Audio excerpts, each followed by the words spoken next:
Hello दोस्तों, एक बार फिर से स्वागत है आपका आपके अपने YouTube channel Sonu RBSE and CBSE classes में। हम जो 10th क्लास है हमने जो 10th क्लास है उसके जो साइंस के चैप्टर्स हैं उनको क्या है कंप्लीट कर लिया था। और अभी हम क्या कर रहे थे, जो उन चैप्टर्स के इंपॉर्टेंट क्वेश्चन हैं उनकी टेस्ट सीरीज़ को देख रहे थे, जिसमें हम पहले क्या कर रहे थे, हम जो ऑब्जेक्टिव क्वेश्चन है या फिर जो सब्जेक्टिव क्वेश्चन है उनमें से एक पार्ट देख रहे थे ऑब्जेक्टिव का और एक पार्ट देख रहे थे सब्जेक्टिव का। ठीक है, और क्वेश्चन कौन से थे? क्वेश्चन वो थे जो कि आपकी बोर्ड एग्जाम जो कि 2023 में बोर्ड एग्जाम होने वाली है उसकी दृष्टि से क्या है बहुत ज़्यादा इंपॉर्टेंट है, वो क्वेश्चन हम देख रहे थे। तो उसमें हमने कुछ जो पिछले चैप्टर में क्वेश्चन देखे थे उनमें से आपने बोला था कि सर ये क्वेश्चन कि इनमें से एक दो क्वेश्चन है वो जो हमारे सिलेबस है उससे बाहर, देखो सिलेबस से बाहर नहीं है, जो एक दो क्वेश्चन होते हैं वो छोटे मोटे टॉपिक मतलब छोटे मोटे टॉपिक आते हैं हमारे। ठीक है, वो हम पढ़ने में इतना वो मतलब ध्यान नहीं देते और उनमें से वो क्वेश्चन आते हैं वो आपको क्या लगते हैं कि या तो सब्जेक्ट से बाहर है मतलब आउट ऑफ सिलेबस लगते हैं, या फिर क्या लगता है कि ये हमारी किताब में क्वेश्चन ही नहीं है या फिर हमने सर ने हमें पढ़ाया नहीं। देखो वो क्वेश्चन क्या है, वो एक दो क्वेश्चन होंगे वो आपके जनरल मतलब आपके दिमाग पर आधारित होंगे कि आपको अपने दिमाग से आंसर देना है। ठीक है, एक दो क्वेश्चन आपको ऐसे देखने को मिलेंगे जो कि कॉमन क्वेश्चन होंगे, उनमें आपको थोड़ा सा दिमाग लगाना है, उसके बाद में वो क्वेश्चन क्या है वो आराम से इजी सॉल्व होने लग जाएंगे। अभी जो आपका चैप्टर नंबर 6 है लाइव प्रोसेस, उसके क्वेश्चन हमने देख लिए थे जो कि जिसमें आपको बहुत ज़्यादा क्या है बेनिफिट हो रहा है कि कई बच्चों के क्या है जो कि परिबोर्ड सीरीज़ है वो स्कूलों में स्टार्ट हो गई है, तो वो बोल रहे हैं कि सर इससे सिमिलर क्वेश्चन हमें परिबोर्ड में भी देखने को मिल रहे हैं। तो देखो मैंने बताया था आपको जो क्वेश्चन है वो क्या है रिपीट होते हैं। ठीक है, क्वेश्चन हर बार रिपीट होते हैं, क्वेश्चन एक होता है बस उसे पूछने के तरीके 5 या 10 मिल सकते हैं आपको, तो वही चीज़ आपको ध्यान रखनी है। आराम से पढ़ो, प्रॉपर नोट्स अगर आपने नहीं बनाए तो आप क्या करो, जो हमारी प्ले लिस्ट है वहाँ पर जाओ, सभी वीडियोस देखो, वहाँ से प्रॉपर नोट्स बनाओ, उसके बाद में जो क्वेश्चन सीरीज है उसे कंप्लीट करो। तो अगर इसमें से भी अगर आपको एक दो क्वेश्चन में क्या दिक्कत मिले या फिर एक दो क्वेश्चन किसी के समझ में ना आए, बोले सर ये क्वेश्चन समझ में नहीं आ रहा, तो आपको कमेंट बॉक्स में बता देना है कि सर ये क्वेश्चन समझ में नहीं आया, या फिर आउट ऑफ मतलब यहाँ से जो सीरीज में हमने जो क्वेश्चन नहीं लिए उसके अलावा आपके पास कुछ और अन्य इंपॉर्टेंट क्वेश्चन है वो आप हमें टेलीग्राम पर या फिर हमारे इंस्टाग्राम पेज पर हमें भेज सकते हैं। ठीक है, क्योंकि इंपॉर्टेंट चीज़ हम सभी देखेंगे। ठीक है, हमारी कोशिश यही है कि सभी इंपॉर्टेंट चीज़ों को हम कवर कर ले। अभी हम चैप्टर नंबर 9 जो कि है आनुवांशिकता एवं जैव विकास कक्षा 10th साइंस, ठीक है, वो देखने जा रहे हैं। उसमें हमारे पास पहला क्वेश्चन क्या है, पहला क्वेश्चन पढ़ो। देखो हम पहले ऑब्जेक्टिव देखेंगे, ठीक है, उसके बाद में जो नेक्स्ट पार्ट है उसमें हम सब्जेक्टिव क्वेश्चन देखेंगे। ऑब्जेक्टिव में हम ज़्यादा नहीं देखेंगे, जो केवल इंपॉर्टेंट बेसिक क्वेश्चन है वो देखेंगे। पहला क्वेश्चन है मेंडल के एक प्रयोग में लंबे मोटर के पौधे। देखो सबको पता है कि मेंडल ने प्रयोग किस पर किया था। मेंडल ने जो आपका मटर का पौधा होता है, कौन सा पौधा, मटर के पौधे पर मेंडल ने क्या है प्रयोग किया था। देखो आपको पता है कि मेंडल ने प्रयोग किस पर किया था, मेंडल ने जो आपका मटर का पौधा होता है कौन सा, मटर के पौधे पर प्रयोग किए थे। और कौन से प्रयोग, जो मेंडल के बारे में आप बेसिक जानते होंगे कि मेंडल कहाँ से था। मेंडल था ऑस्ट्रिया से, कहाँ से, ऑस्ट्रिया से। और ऑस्ट्रिया में क्या था, एक चर्च था, चर्च सभी जानते हो, जहाँ पर वो क्या करता था मेंडल, वो वहाँ पर एक पादरी का काम करता था। किसका काम करता था, अब बोले सर ये क्या होता है। देखो आप जानते हो कि जो गार्डनर होता है इसको हम क्या बोल सकते हैं, गार्डनर, क्या, गार्डनर, जो कि क्या है पेड़ पौधों की मतलब पेड़ पौधे की देखभाल करता है या फिर जो फ्रूट्स या जो सब्जियां होता है उनको उगाने का काम करता था। तो मेंडल ने सोचा कि जो ये मटर के पौधे हैं मतलब जो जितने भी पौधे हैं उसमें उसने देखा कि जो इनमें फल लग रहे हैं, कोई फल क्या है लंबा है, कोई छोटा है, या फिर सभी में क्या है विभिन्नता पाई जा रही है। और वैसे देख के तो वो मटर मतलब टमाटर सेम चल रहे हैं, ऐसे नहीं है कि टमाटर के पौधे पर कभी उसने आम लगा हुआ देखा है, क्या टमाटर के पौधे पर उसने कभी आम लगा हुआ देखा है। हो सकता है कि आपने सोचा है कि टमाटर के पौधे पर कभी आम क्यों नहीं लगता, ठीक है, या फिर मटर के पौधे पर कभी आपको टमाटर लगा हुआ क्यों नहीं दिखाई देता। तो वही चीज़ कि आनुवांशिकता का गुण वो उसने खोज किया, उसने उसके ऊपर क्या रिसर्च की, उसके बाद में उसे आनुवांशिकता के बारे में पता चला और उसने इन चीज़ों को क्या है डिटेल में देखा। और इनके ऊपर उसने अपना एक सिद्धांत, अपनी बुक भी लिखी और कुछ नियम भी बताए, जिनमें हमने आनुवांशिकता का नियम, स्वतंत्रता अपव्यवन का नियम, उनके बारे में पढ़ते हैं। तो पहले क्वेश्चन है हमारे पास, मेंढर के पौधे जिनके बैंगनी पुष्प थे, मटर के पौधे जिनके बैंगनी पुष्प थे का संकरण, बोने पौधे जिनके सफ़ेद पुष्प थे। लंबे पौधे जिनके पुष्प कैसे थे, हमें वॉयलेट कलर में दिखाई दे रहे हैं, और जो बोने पौधे हैं उनके हमें वाइट कलर में दिखाई दे रहे हैं, सफ़ेद पुष्प थे, से उनका क्या है, संकरण कराया।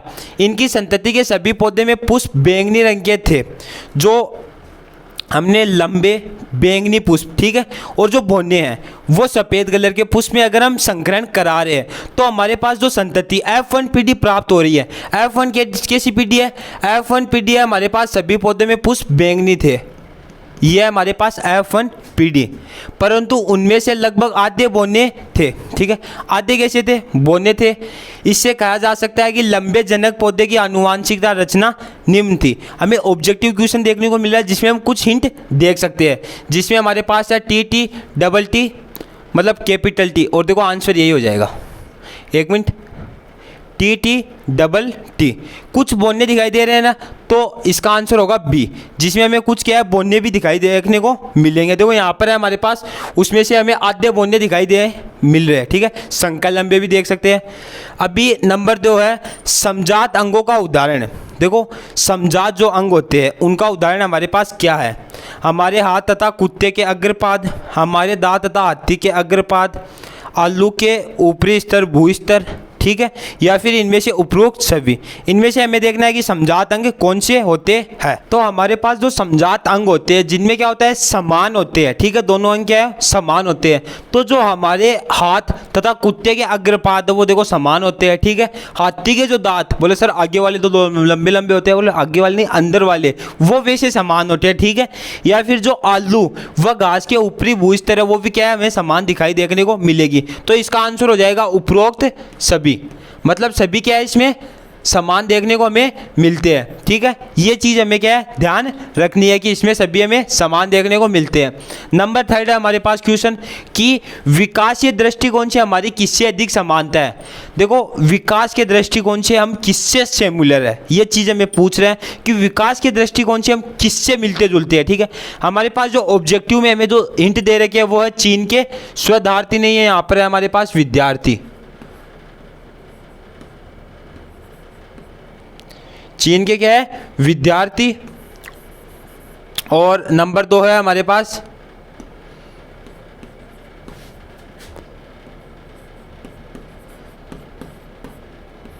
नंबर 2 है सनपेंजी, मकड़ी या फिर जीवाणु।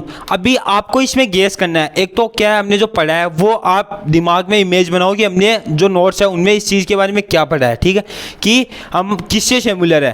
तो आपने जो हमारी वीडियो है जिसमें हमने आनुवांशिकता एवं जैव विकास पढ़ा था उसमें इस चीज़ के बारे में हमने पढ़ा था, और मैंने वहाँ पर भी आपको ये चीज़ बताई थी कि जो चीन के विद्यार्थी है वो हमारे विकास के दृष्टिकोण से कैसे है, अधिक समानता है, ठीक है। विकास के दृष्टिकोण से उनमें और हमने समानता क्या है, अधिक दिखाई मिलती है। तो इसके जो चीन के विद्यार्थी है वो राइट आंसर हो जाएगा।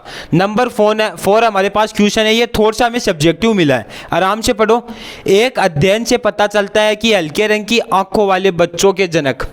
देखो एक हमने अध्ययन किया है, क्वेश्चन क्या बोल रहा है कि हमने एक अध्ययन किया है, उससे हमें पता चलता है कि जो हल्के आंखों वाले बच्चे हैं उनके जनक। जनक किसको बोलते हैं हम, जो हमारे माता पिता होते हैं वो हमारे क्या होते हैं, जनक होते हैं। जनक की आंखें कैसी है, जनक की आंखें भी हल्की रंग की है, ठीक है। जनक की आंखें कैसी है, हल्की रंग की है, और जो संतान है उसकी आंखें भी हल्की रंग की है। इसके आधार पर क्या हम कह सकते हैं, आंखों के हल्के रंग का लक्षण प्रभावी है। देखो प्रभावी और अप्रभावी लक्षण के बारे में मैंने बताया था, जो आपको नेक्स्ट वीडियो में देखने को मिलते हैं वो प्रभावी लक्षण होंगे, ठीक है, अथवा अप्रभावी। अपने उत्तर की व्याख्या कीजिए। देखो ये जो क्वेश्चन है, ठीक है, ये सब्जेक्ट मतलब टॉपिक के अंदर से भी है, और इसमें आपको क्या है, अपने जो बेसिक नॉलेज है उसके आधार पर भी इस चीज़ को लिखना है। ऐसे क्वेश्चन में हम क्या लिख सकते हैं, पहले आपको पता होना चाहिए कि इसका आंसर क्या होगा, और व्याख्या या फिर जो कल्पना है उसमें आप लिख सकते हैं। देखो पहले हम लिख दिए नहीं, क्योंकि ये इसमें क्या है, हमें अप्रभावी और प्रभावी वैसे नहीं है। यह बताना संभव नहीं है कि आंखों के हल्के रंग का लक्षण प्रभावी अथवा अप्रभावी है। यह हम बता नहीं सकते कि जो हमारी आंखें हैं उनका रंग कैसा होगा, प्रभावी होगा या फिर अप्रभावी होगा, मतलब नेक्स्ट पीढ़ी में जाएगा या फिर नहीं जाएगा। जब तक कि दोनों प्रकार के विकल्पों का पता न हो कि माता में कौन सा रंग है और पिता में आंखों का रंग कौन सा है, उनका पता होने पर ही हम बता सकते हैं जो आने वाली F1 पीढ़ी है या फिर F2 पीढ़ी है उसमें लक्षण किस प्रकार से जाएंगे। ठीक है, पता ना हो तो ऐसी संभावना हो सकती है कि जनक मतलब माता पिता दोनों में ही विकल्प हल्के रंग की आंखें हो, क्योंकि लक्षण की प्रतिकृति दोनों जनकों से वंशागत होती है, वह अप्रभावी होंगे। ठीक है, इस चीज़ का आपको ध्यान रखना है कि हम जब तक हमें पता न चले कि जो हमारे जनक है, जनक समझ में होगे कि हम जनक किसको बोल रहे हैं, अभी बताया मैंने, जो हमारे पास माता होती है और जो पिता होती है वो संतति के लिए क्या होती है, संतति के लिए जनक होती है। ठीक है, ये क्वेश्चन समझ में होगे कि हम अप्रभावी और प्रभावी कब बताएंगे, जब हमें पता हो कि माता की आंखों का रंग कौन सा है और जो पिता है उनकी आंखों का रंग कौन सा है। जो नेक्स्ट क्वेश्चन है वो हमारे पास जैव विकास तथा वर्गीकरण का अध्ययन क्षेत्र किस प्रकार परस्पर संबंधित है। जैव विकास तथा वर्गीकरण का अध्ययन क्षेत्र किस प्रकार परस्पर कैसे संबंधित है, उसके बारे में ये थ्योरेटिकल क्वेश्चन है, मतलब सब्जेक्टिव मान सकते हैं हम इसे। इसमें देखो विभिन्न जीवों के बीच समानता एवं विभिन्नताओं के आधार पर ही उनका वर्गीकरण करते हैं। ये चीज़ हमें पता है कि जीवों का वर्गीकरण किस प्रकार से करते हैं कि उनमें कौन कौन से डिफरेंस पाए जा रहे हैं, उनमें जो समानता है या फिर विभिन्नता पाई जा रही है उनके आधार पर हम जीवों का क्या है वर्गीकरण करते हैं। और क्या है, दो स्पीज के बीच जितने अधिक अभिलक्षण समान होंगे उनका संबंध ही उतना ही अधिक निकट का होगा। दो स्पीसीज मतलब दो जाति होती है जीवों की, उनके बीच जितने अधिक संबंध है वो क्या होंगे, समान होंगे, उनका अभिलक्षण समान होंगे, उनका संबंध भी उतना ही कैसा होगा, उतना ही निकट का होगा। ये चीज़ आप समझ गए होंगे। फिर क्या है, जितनी अधिक समानताएं होती है उनका उद्भव भी निकट अतीत से समान पूर्वजों से होता हुआ होगा। ये चीज़ समझ गए होंगे कि जो आनुवांशिकता में हमने ये चीज़ पढ़ी थी, जो पूर्वज है उनके लक्षण हमें जरूरी नहीं कि F1 पीढ़ी में देखने को मिले, कैसी F1 पीढ़ी में ही देखने को मिले, जो आपकी नेक्स्ट पीढ़ी है F2 या फिर जो F3 पीढ़ी है उनमें भी हमें ये लक्षण देखने को मिल सकते हैं। ये चीज़ आपको क्या है ध्यान रखनी है। इसके बाद में हमारे पास कुछ ऑब्जेक्टिव क्वेश्चन हमने और लिए, वो देख लो कि ऑब्जेक्टिव में अगर देखें तो कुछ इंपॉर्टेंट बेसिक क्वेश्चन क्या होंगे जो बेसिक नॉलेज पर होंगे और जिन पे क्या है जो बच्चे हैं वो उतना ध्यान नहीं देते। बोले सर उतना ध्यान कैसे, कि उनमें इतना सोच नहीं सकते कि ये क्वेश्चन आ सकते हैं एग्जाम में, और वो क्वेश्चन क्या है परसेंटेज को आपको डाउन कर देंगे। तो उन क्वेश्चन को ध्यान रखो जो परसेंटेज आपके डाउन कर रहे हैं, वो क्वेश्चन मत पढ़ो जो आपको आ रहे हैं, वो क्वेश्चन पढ़ो जो आपको नहीं आ रहे हैं। ठीक है, उन क्वेश्चन पे आपको ज़्यादा ध्यान रखना है। तो द ऑर्गेन ऑफ स्पीसीज, ठीक है, की नामक पुस्तक किसने लिखी।